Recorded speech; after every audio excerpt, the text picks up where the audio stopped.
Good morning, you mouth-breeding rectal cavities. Please have a seat, and we'll begin this organized shitfest that we call a press conference. The season is winding down, and certain things are starting to become a little more clear. There are 6 games left in the season, and we are positioned arguably nicely. We sit only a couple of games behind Toronto, and we are a few games in the lead for the number 1 wild card spot. While I would like to win the division, we just need to get into the post healthy and hot, because in the post, just like being drunk in Plato's Retreat in the 1980s, anything can happen. Your ass may hurt the next day and you have no memory of why, and you'll need to shower afterwards. We just took 3 or 4 from the Baltimore glory holes, and now we are back in the house, next to the house that Root built against the White Sox, or, as I like to call them, 9 men out. But you can never take anything for granted. Every team in the major leagues is capable of winning any game at any time, except for the Colorado Rockies, who play slightly worse than the Savannah Bananas.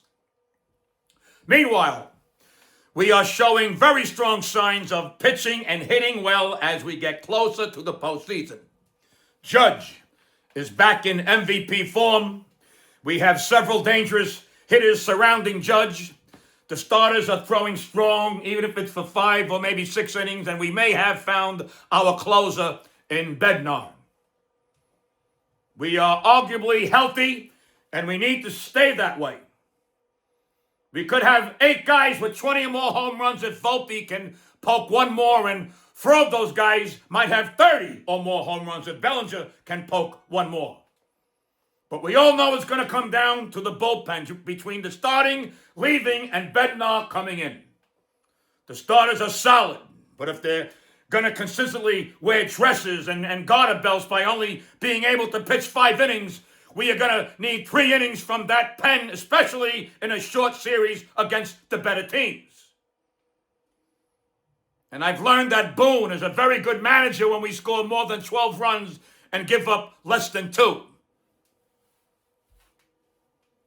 Let me say something about the MVP race, by the way.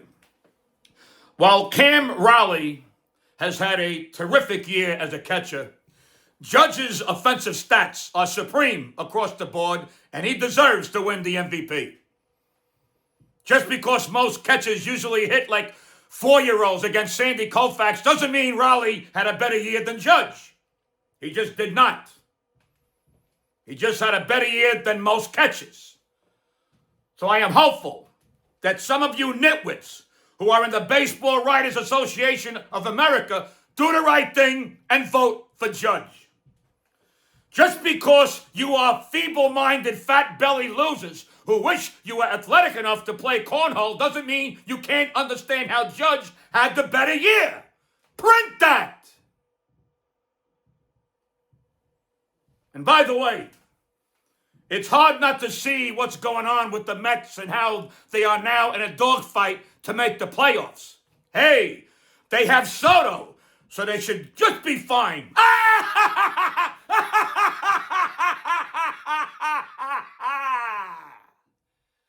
All right. I need to go do actual work.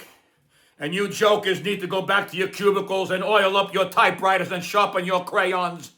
Let us take care of the White Sox and see where we are in a game or 2. I'd like to clinch something quickly so we can prepare for the postseason. Seacrest out.